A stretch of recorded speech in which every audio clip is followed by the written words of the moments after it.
Standing in my living room that Tuesday evening, helping Jake with algebra homework, I had no idea the next 60 seconds would change everything.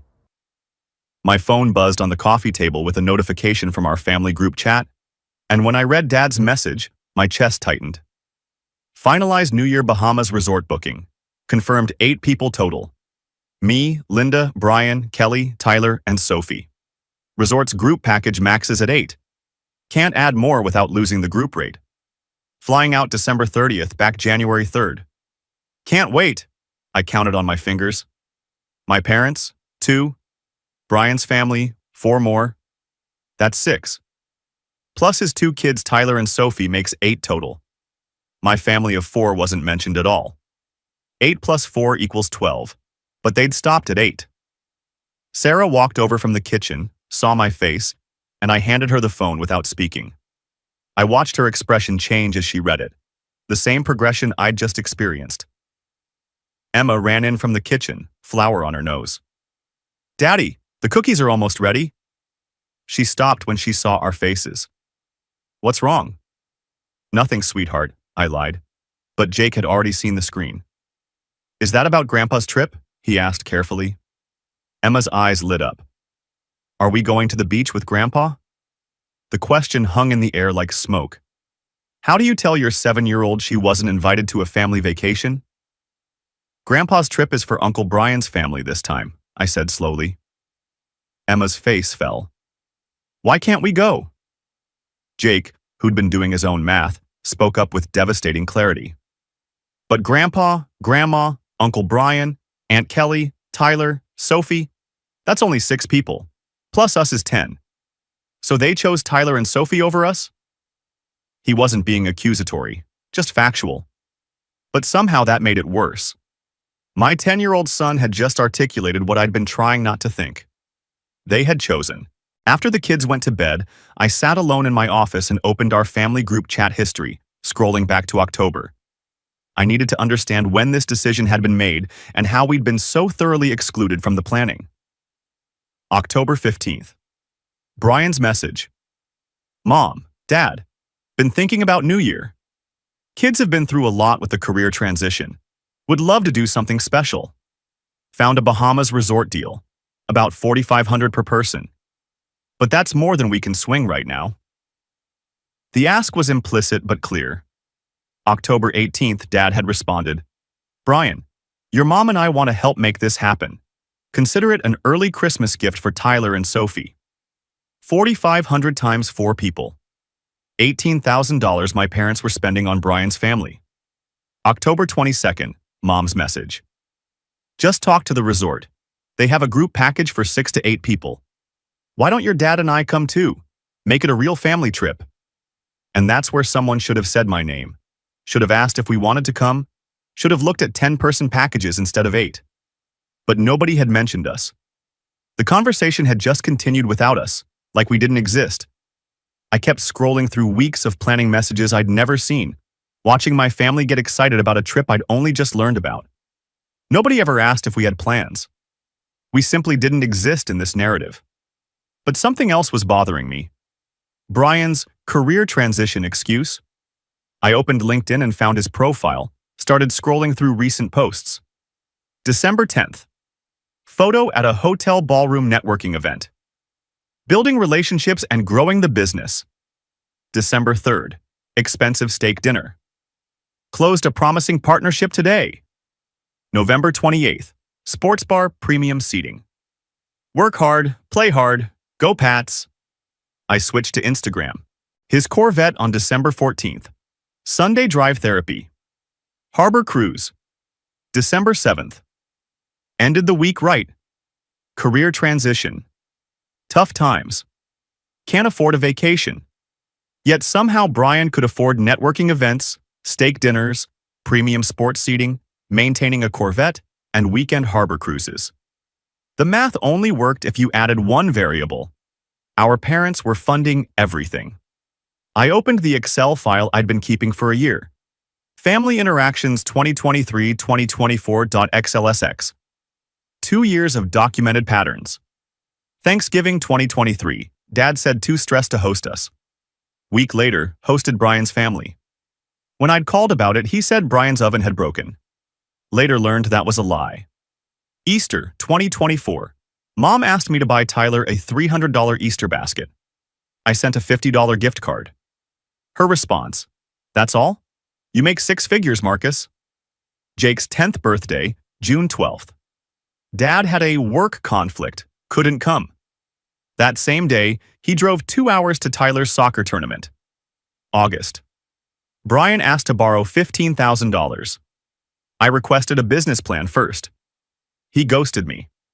Dad called saying I was making things difficult for family. The pattern was undeniable. Brian's needs first. Always. His kids were the priority. Always. And my family was perpetually in second place, expected to understand and not make waves. Over the next week, I watched the family group chat explode with excitement while I stayed silent. Wednesday, Brian posted, "Tyler watching sea turtle videos nonstop." Mom replied, "Packing sunscreen for our grandbabies." Friday, Kelly shared a photo of Tyler and Sophie in new swimsuits. Mom's response: "My beautiful grandbabies. Can't wait to see them splash." Monday, Brian wrote, "T-7 days. Mom, got sand buckets, floaties, snorkel sets. Anything for Tyler and Sophie." Anything for Tyler and Sophie. I read that sitting in my car at work, feeling something cold spread through my chest. That evening, Emma walked past my office while I was staring at my phone. "Daddy, are you okay?" I closed the phone immediately. "Just work stuff, sweetheart." But the problem wasn't work. The problem was that her grandparents were planning an elaborate vacation for her cousins and couldn't even mention her name. Tuesday, Christmas Eve, 3 o'clock in the afternoon. Mom sent me a private text. "Marcus, honey, could you water our plants while we're in Bahamas? Key under the mat? You're such a lifesaver. Have a nice quiet week at home." Have a nice quiet week at home. She assumed I'd be available, assumed I had nothing better to do, never asked if I had plans. She just decided. I typed back, "Sure, Mom." Sent it. Put the phone down. Then I sat in silence for 5 minutes, feeling something shift inside me, something cold and clear and certain. I picked up my phone again and searched. Luxury Dubai resorts, New Year packages. 10 minutes later, Sarah walked into my office and stopped when she saw my laptop screen. I turned it so she could see. Burj Al Arab Jumeirah, Dubai. New Year's family package. December 30th through January 4th. 2-bedroom suite. Kids Club. Ski Dubai. Desert Safari. NYE Gala. Total cost: $18,500. Sarah sat down slowly. "Marcus, they're spending $18,000 on Brian's family," I said calmly. "For a vacation he can't afford, that our kids weren't invited to." "This is about revenge," Sarah said, testing the words. "No, this is about showing Jake and Emma they matter, about teaching them their worth doesn't depend on someone else's arbitrary decision about who gets included." We'd left it there that night, both needing time to think. But Christmas evening, after the kids were asleep, we found ourselves at the kitchen table with the laptop open between us. "Walk me through this one more time," Sarah said, and I heard in her voice that she was seriously considering it. $4,500 per person times 4 people. That's $18,000 Dad's paying for Brian. Meanwhile, we have $87,000 in savings. We make $230,000 combined annual income. We're stable. We've been saving responsibly for years, and we weren't invited. Sarah pulled the laptop closer, reading through the package details. What's included? 2-bedroom suite, 5 nights, Kids Club, Ski Dubai, indoor skiing in the desert, Desert Safari, New Year's Eve Gala with Burj Khalifa fireworks, private beach, butler service. "Jake's been asking when we can go on a real vacation," Sarah said softly. "Emma still talks about how Grandma promised her a beach trip someday 2 years ago." "This isn't a beach," I said, "but it's better." "Are you going to tell your parents before we go?" "No, they didn't ask if we had plans. They assumed. I'm letting them keep assuming." "That's..." Sarah searched for the word. "Fair," she finished, and I saw a small smile. "They taught you about priorities. You learned. She looked at the screen one more time. Our kids deserve this. Not because it's expensive, but because we're choosing them first. I moved the cursor to reserve now, hovering there, giving us both one last chance to back away. My phone buzzed. Text from Dad. Marcus, we're leaving Sunday morning. Plant key under the mat. Thanks for helping out while we're making family memories in the Bahamas. Making family memories. I looked at Sarah. She looked at me. Book it, she said, steel in her voice. I clicked the button. The confirmation page appeared. Your extraordinary Dubai experience awaits. Reservation confirmed. I screenshotted it, saved it to my phone, and closed the laptop. I didn't reply to Dad's text. Dad had taught me that family comes first. He'd taught me about priorities and loyalty and showing up for the people you love. He'd just never specified which family he meant. And I'd just chosen mine. The morning after Christmas, I sat Jake and Emma down at the breakfast table with Sarah beside me, and I watched their faces change from curious to stunned to absolutely ecstatic in the span of about 90 seconds. We had a surprise, I told them, a trip for New Year, and when I said the word Dubai, Jake's face went blank with confusion because he had no idea where that was or why it mattered. Sarah pulled up photos on her phone, and that's when everything shifted.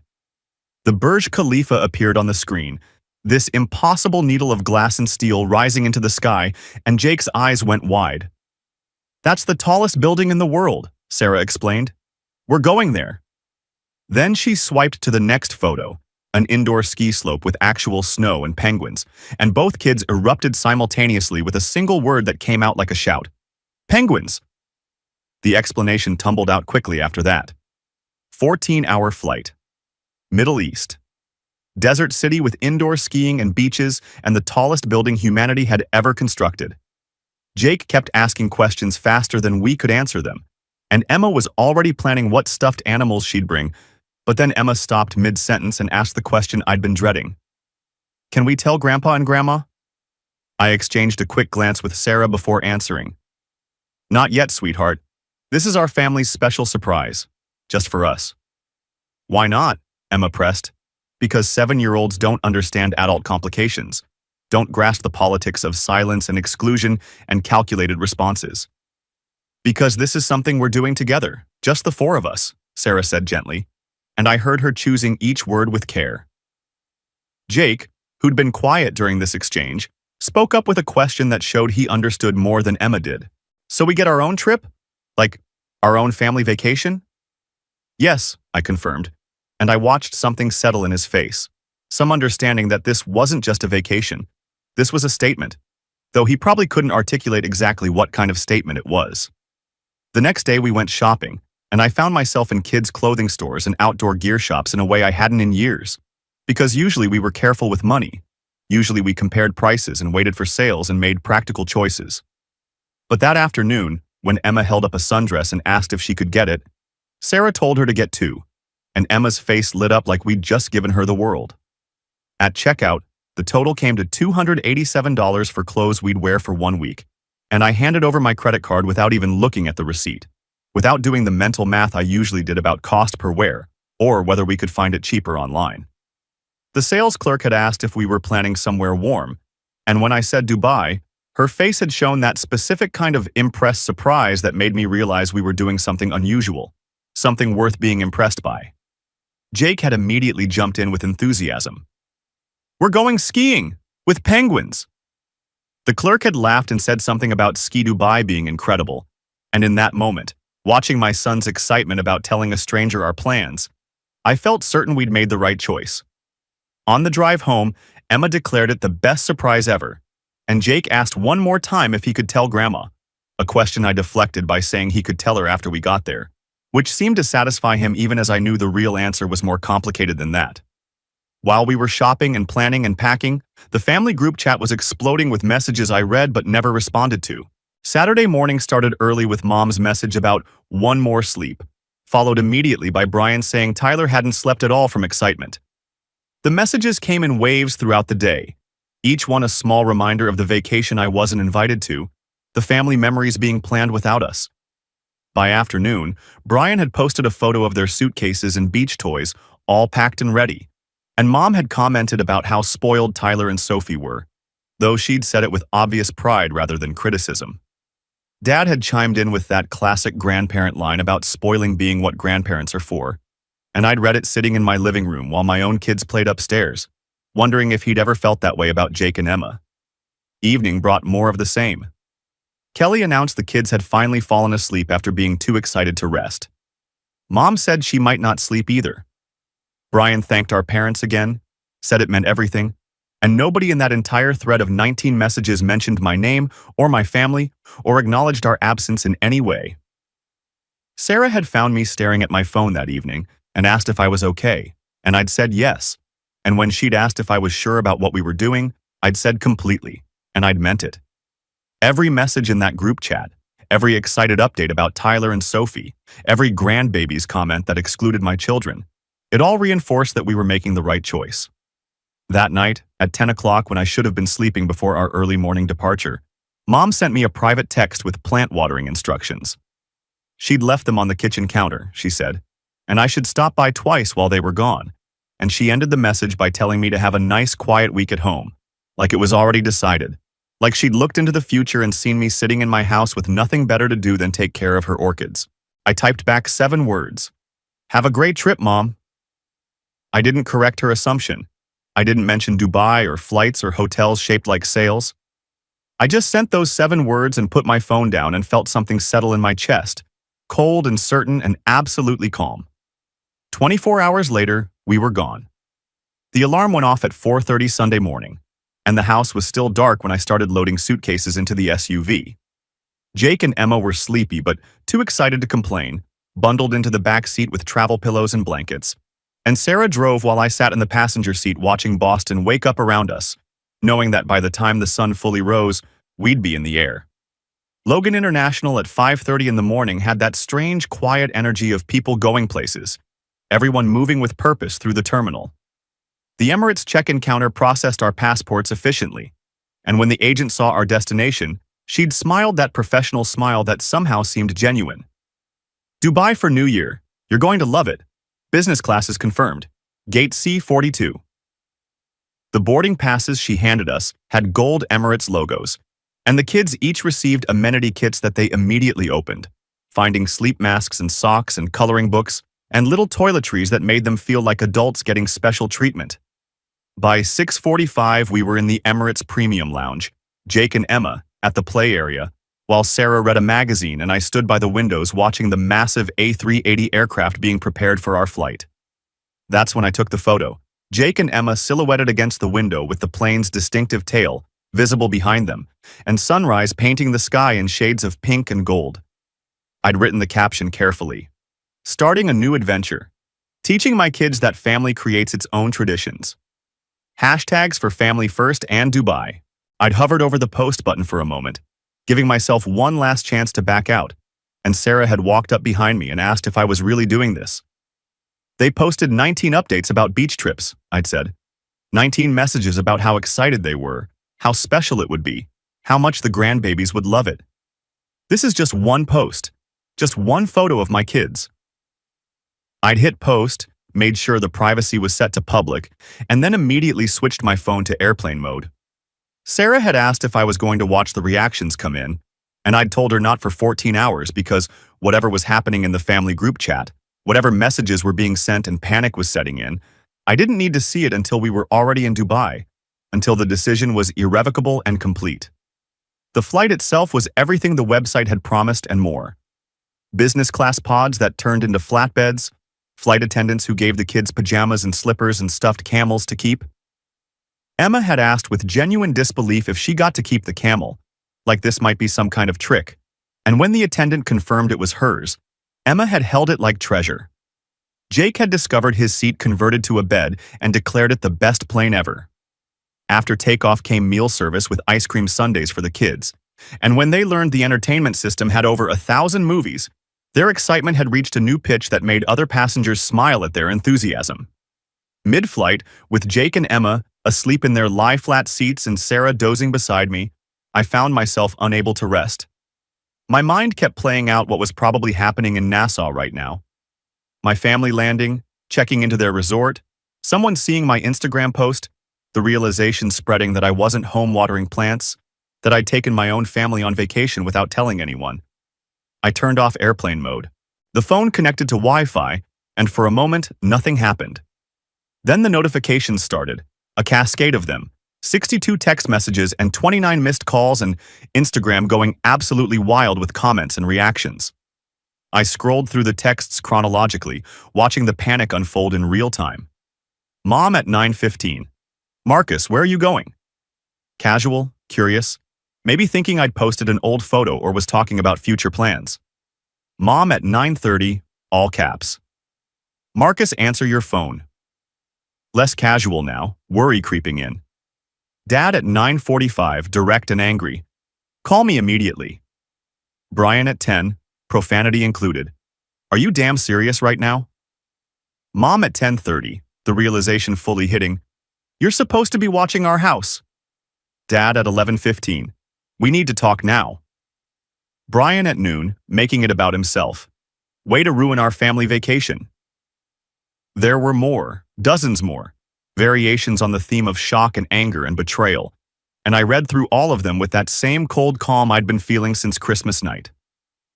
Sarah had woken up, seen me reading, and asked how bad it was. About what I expected, I told her, which was true. I'd known this would cause an explosion. That had been part of the point. Are you going to respond? Not until we land, I'd said, and I'd switch the phone back to airplane mode and put it away, because whatever they were feeling right now, whatever panic or anger or hurt was spreading through their Bahamas vacation, they'd have to sit with it for another 6 hours until we touched down in Dubai. I looked over at Jake and Emma, both sleeping peacefully with their stuffed camels tucked under their arms, their faces relaxed and happy, and I felt that cold certainty again. They didn't know about the text messages or the family drama or the statement their parents were making. They just knew they were going somewhere special, somewhere they'd been chosen for, somewhere that made them feel valued and important and first.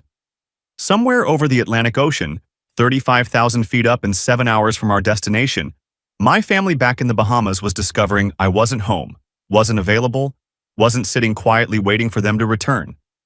They were learning that exclusion has consequences, that silence can be an answer, that when you don't invite someone to your table, they might just build their own.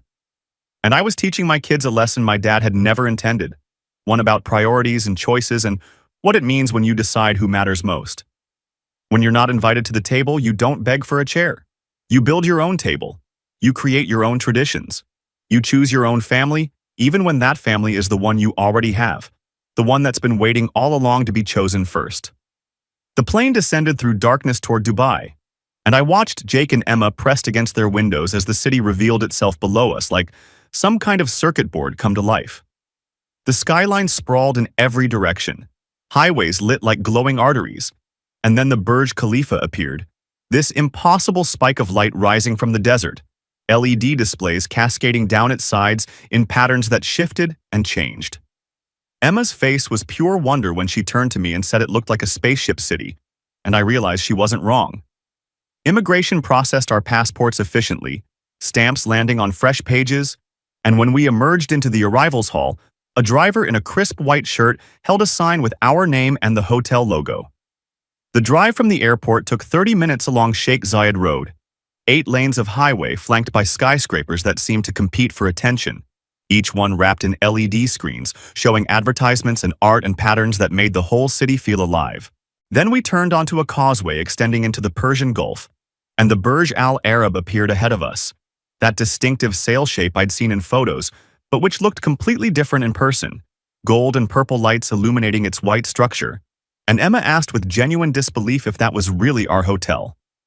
The driver had smiled in the rearview mirror and told us it was the most luxurious hotel in the world, and I'd watched my kids' faces as they processed that information, as they realized this wasn't just a vacation. This was something extraordinary.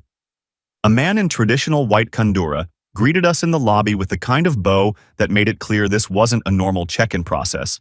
He'd introduced himself as Rashid, our personal butler for the duration of our stay, and when I'd repeated those words back to him with a question in my voice, he'd simply said, Of course, like having a butler was the most natural thing in the world. The private elevator rose to the 18th floor and opened directly into our suite. 2,200 square feet of space that made our entire first floor at home look modest by comparison. Floor-to-ceiling windows showed the Persian Gulf stretching to the horizon, lights from Dubai's coastline visible in the distance. The kids' room had custom bunk beds and a PlayStation 5 already set up.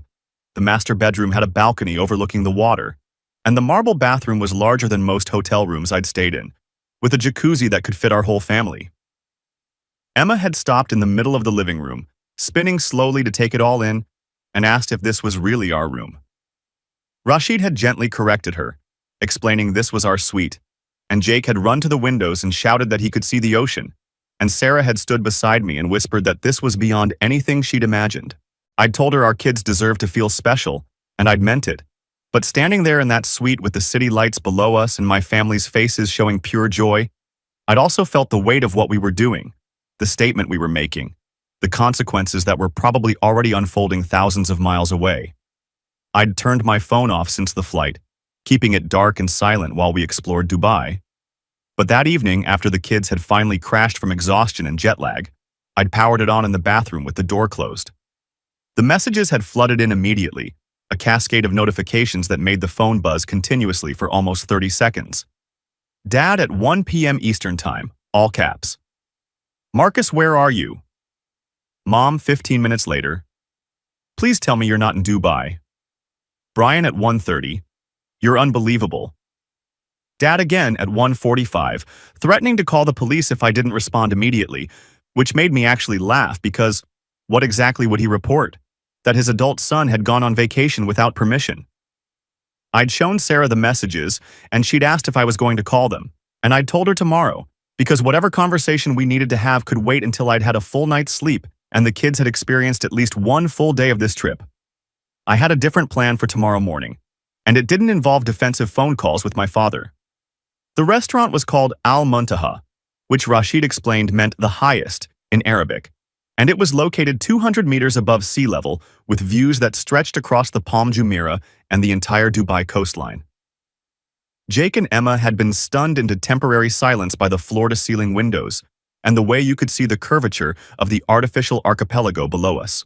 The French toast arrived with a dusting of what looked like gold glitter, and Jake had poked it suspiciously before asking if the syrup really had gold in it. I'd confirmed it was actual 24-karat gold flakes, edible and completely unnecessary and exactly the kind of excess that made this place what it was. Emma had giggled and declared she was eating gold, and I'd taken a photo of both of them with their golden breakfast and the dramatic window view behind them. The caption had written itself. Breakfast views in Dubai. Teaching the kids they're worth their weight in gold. Sometimes the best family traditions are the ones you create yourself. I'd posted it public, tagged the location, and within 5 minutes had 47 likes and comments from extended family I hadn't heard from in months. Aunt Carol, my mom's sister who'd always been the reasonable one, had commented with enthusiasm about how incredible it looked. Cousin Jennifer wanted to know how we'd ended up in Dubai. Uncle Rob called the Burj Al Arab a bucket list hotel and told me good for us. The support from the extended family was immediate and genuine, and I'd felt something shift in the narrative, felt the story becoming less about my nuclear family's drama and more about something larger.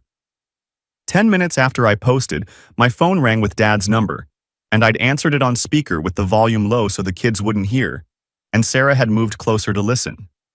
His voice had come through tight with anger, asking if I had any idea what I'd done, and I'd kept my voice calm and asked how the Bahamas was treating him. The question had derailed him for a moment before he'd pivoted to demanding where I was and what I was doing there, and I'd given him simple, factual answers that seemed to make him angrier. Dubai. Vacation. Our neighbor Linda was handling the plants. He'd tried to tell me that Mom had assumed I'd be home, and I'd pointed out that she'd assumed without asking, the same way he'd assumed I didn't have New Year plans when he'd booked a trip that excluded my family. That had triggered the space constraints excuse, which gave me the opening I needed. I'd asked if they were really space constraints or priority constraints, and when he'd asked what that meant, I'd laid out the math. 8-person package. Our family of 10. They could have looked at larger packages but chose not to, and when he'd protested that those were more expensive, I'd mentioned our trip cost $18,500, so clearly money wasn't actually the issue. The silence on the other end had lasted maybe 3 seconds before he'd pivoted to calling my behavior inappropriate, saying I was flaunting luxury while Brian struggled. And I'd calmly asked what exactly Brian was struggling with given his social media showed client meetings and expensive dinners. Dad had defended it as networking, and I'd asked with whose money, and the conversation had spiraled from there. He'd insisted this wasn't about Brian, and I'd agreed it was about priorities. He'd claimed they hadn't excluded us, and I'd walked him through the logic of booking for 8 when we were 10. He'd said we should have understood, and I'd told him understanding doesn't mean accepting, and then he'd made the mistake that gave me exactly what I needed. He'd demanded to know why I hadn't told them I was going somewhere, why I hadn't asked if they wanted to come with us, and the absurdity of the question had hung in the air for a moment before I'd asked him to clarify. He'd actually said I should have asked if they wanted to join my trip, and I'd repeated it back to him slowly, making sure I understood correctly, that he thought I should have invited them to a vacation they didn't know I was taking. That's when I delivered the line I'd been building toward, the one that mirrored his own logic back at him. I didn't exclude you, Dad. I just didn't include you. There's a difference. The silence had been longer this time, and when he'd protested that it was the same thing, I'd asked if that was his logic for the Bahamas, and he'd tried to insist it was completely different. I'd asked how. He'd said Brian needed the trip, and I'd countered that my kids needed to feel valued, and we'd both made choices based on our priorities. He'd called me childish, and I'd told him maybe I was, but at least Jake and Emma wouldn't spend their childhood wondering why Grandpa didn't love them. He'd said that wasn't fair, and I'd agreed that excluding them wasn't fair either, and he'd declared we'd be having a serious conversation when they got back, and I'd told him I looked forward to it before hanging up. Sarah had looked at me for a long moment after I'd ended the call, and I'd seen something in her expression that was part concern and part pride, and she'd said one word: brutal. I'd told her it was necessary, and she hadn't disagreed. That afternoon we'd gone to Ski Dubai, which remained one of the most surreal experiences I'd ever had. Walking from 100-degree heat outside into a climate-controlled ski slope where actual snow fell from the ceiling and penguins waddled around in a specially designed enclosure. Emma had been enchanted by the penguins, kneeling down to let one investigate her boot while I'd filmed the whole thing, her whispering to Mr. Waddles like they were sharing secrets. Jake had taken to skiing with unexpected natural ability, making it down the bunny slope without falling, while the instructor praised his balance. And I'd taken a photo of him at the bottom with his arms raised in victory and posted it with a caption about moments you can't put a price on, then added in parentheses that we had anyway, which made Sarah laugh when she read it. New Year's Eve arrived with that particular energy that comes with anticipated celebrations, and by 6 p.m. we were all dressed in formal wear, Emma in a gold dress that made her look suddenly older, Jake in a little suit that he'd initially protested but now wore with obvious pride, Sarah in an evening gown that took my breath away, and me in a tuxedo I'd rented specifically for this night. I'd taken a family photo in the suite with the Burj Khalifa visible through the window behind us, the city lights creating a backdrop that looked almost unreal, and then I'd sat down to write the caption that would serve as our final statement for this trip. It had taken me 10 minutes and 3 complete rewrites before I'd landed on something that felt right. The post had talked about what this year had taught me, about family being defined not by blood, but by who shows up for you, by who makes you a priority instead of an afterthought. I'd mentioned my kids asking why they weren't invited, and me telling them we don't wait for invitations, we create our own magic. I'd thanked Sarah for believing in this and told Jake and Emma they were valued and loved and enough. And I'd ended with a line for everyone watching about worth not being determined by someone else's exclusion. Sarah had read it over my shoulder and predicted it would explode, and I'd acknowledged that was probably true, and when she'd said my family would lose their minds, I'd pointed out they already had. So what was one more post?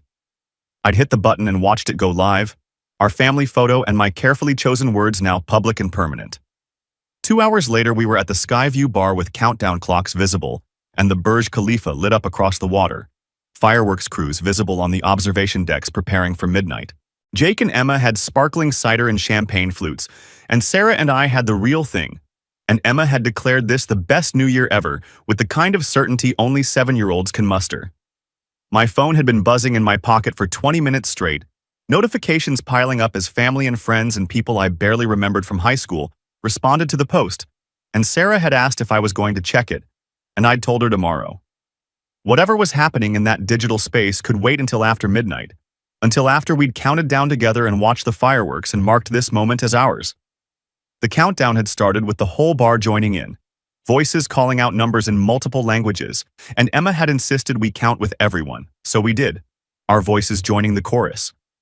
10, 9, 8, getting louder with each number.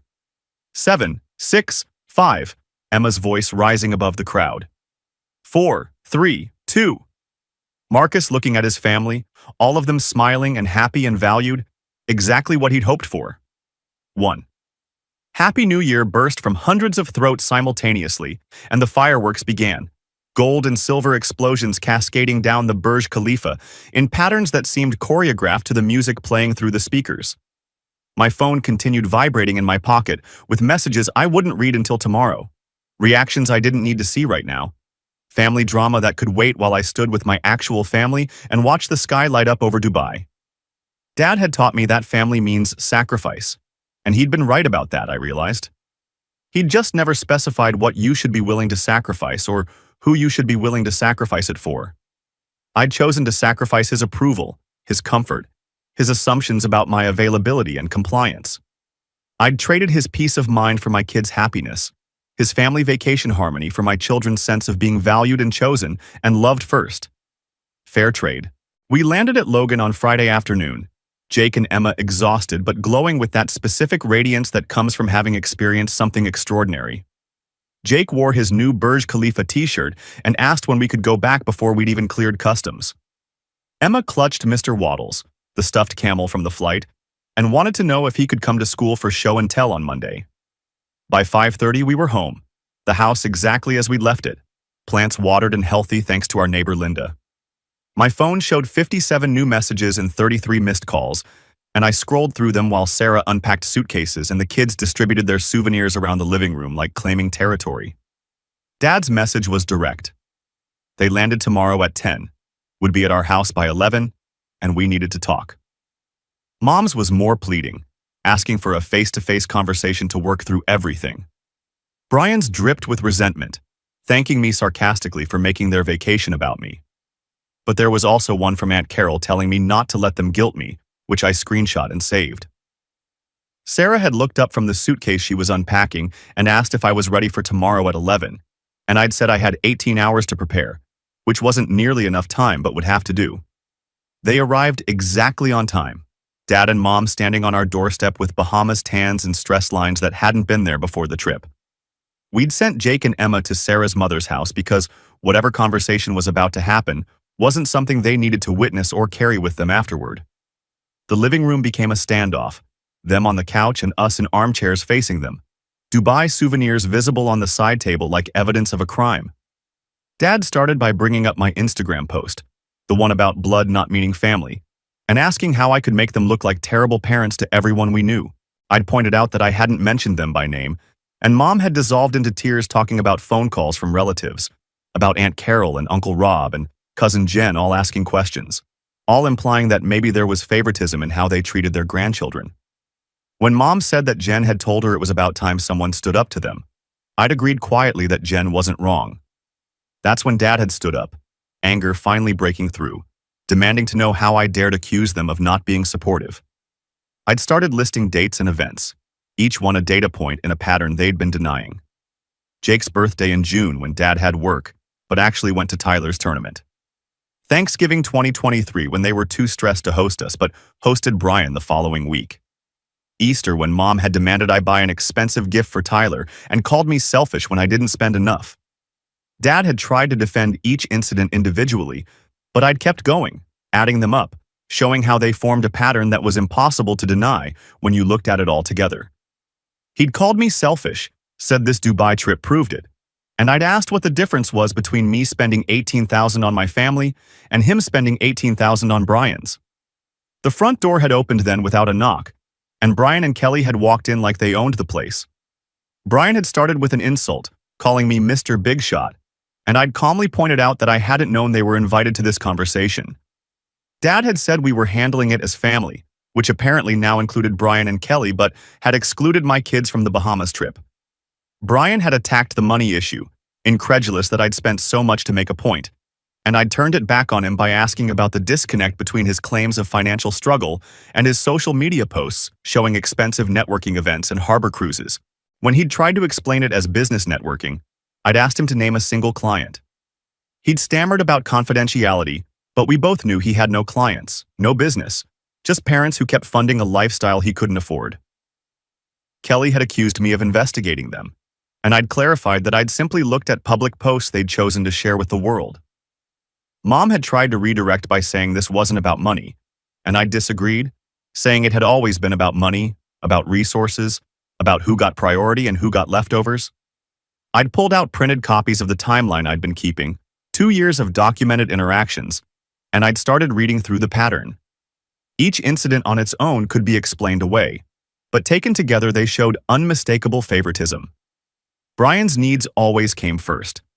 His children were always the priority. And mine were treated like backups, like secondary grandchildren who only mattered when the primary ones weren't available. Mom had been crying through most of this, insisting it wasn't true, but then I'd said the thing that made her sob outright. Emma had asked me why Grandma didn't love her as much as Tyler and Sophie. She'd asked at 7 years old, in that direct way children have before they learn to hide their hurt, and I still didn't have a good answer for her. Dad had tried to regain control by demanding an apology, saying I'd embarrassed the family with my Instagram posts and needed to delete them and make this right. I'd refused, saying I wouldn't apologize for showing my kids they mattered, for teaching them their worth wasn't dependent on someone else's approval. Brian had accused me of tearing the family apart, which had made me laugh without humor. I'd asked where he'd been for Jake's school play, for Emma's dance recital, for any of the moments that mattered to my kids. I'd brought up Christmas when Mom had sent Tyler $200 in gifts and Emma a $20 gift card, and Mom had said she didn't remember that, proving my point that she didn't pay attention to my children at all. Dad had delivered an ultimatum then, telling me to delete the post and apologize, or I wouldn't be part of the family anymore. The words had hung in the air for a moment, and I'd been about to respond when Sarah had stood up, her voice clear and firm. She'd told them that if that was the choice, we'd choose not being part of this family.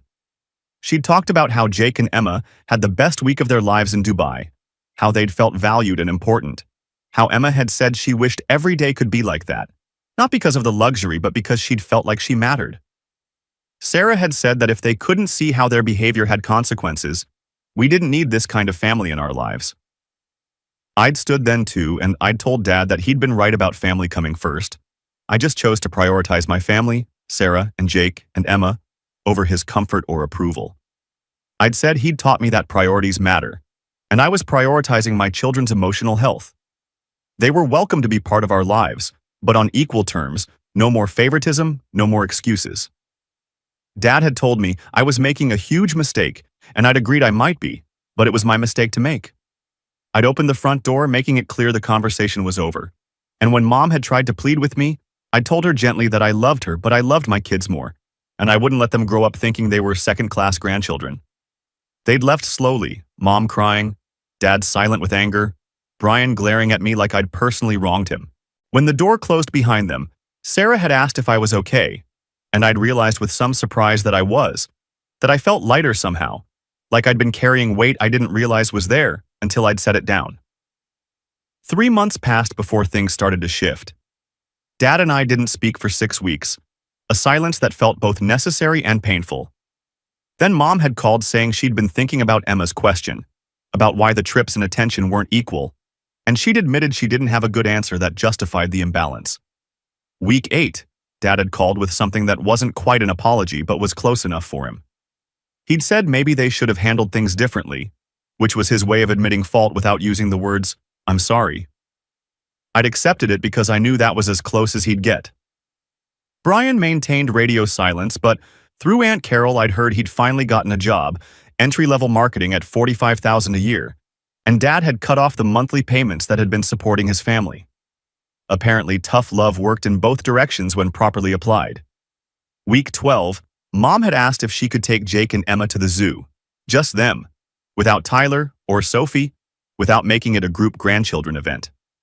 I'd said yes, and she'd spent the whole day with them individually, and Emma had come home glowing, saying Grandma had told her she was special. Small steps, but steps in the right direction. Sarah and I had booked Tokyo for spring break. Just our family, another international trip that we'd invite my parents to, and they'd decline, saying they needed time to think about things. That was fine. We didn't need their participation to create memories with our kids. Sitting at my laptop one April evening with Jake and Emma looking over my shoulder, I was creating a photo album from the Dubai trip, selecting the best images and organizing them into a story about choosing your family and creating your own traditions. Jake had asked if we could really go back next year, and I'd told him absolutely that we were making it a tradition. Emma had asked if Grandma and Grandpa could come, and I'd paused before answering honestly. Maybe, I'd said, if they could remember that she and Jake were just as important as their cousins. Emma had asked what would happen if they didn't remember, and I'd told her that we'd have an amazing trip anyway, that our happiness didn't depend on anyone else's approval or participation. She'd nodded, satisfied with that answer in the way that showed she was learning the lesson I'd been trying to teach. That worth comes from within, from the people who choose you and prioritize you, not from chasing validation from people who've already shown you where their priorities lie. I'd saved the album with the file name ourfamilytraditions.pdf, the word our, in all caps for emphasis, because Dad had wanted to teach me about family obligations and he'd succeeded, just not in the way he'd intended. I'd learned that sometimes loving your kids means setting boundaries with everyone else, including your own parents. I'd learned that financial stability isn't a reason to accept emotional poverty, that you can afford to both save responsibly and spend on experiences that matter. And I'd learned that the best revenge isn't cruelty or retaliation or making people hurt the way they hurt you. The best revenge is living well, choosing joy, prioritizing the people who matter, and yes, posting about it publicly so that everyone can see what happens when you decide your children's happiness matters more than keeping peace with people who've shown you repeatedly that you're not their priority. We were going back to Dubai next New Year. This time it was tradition.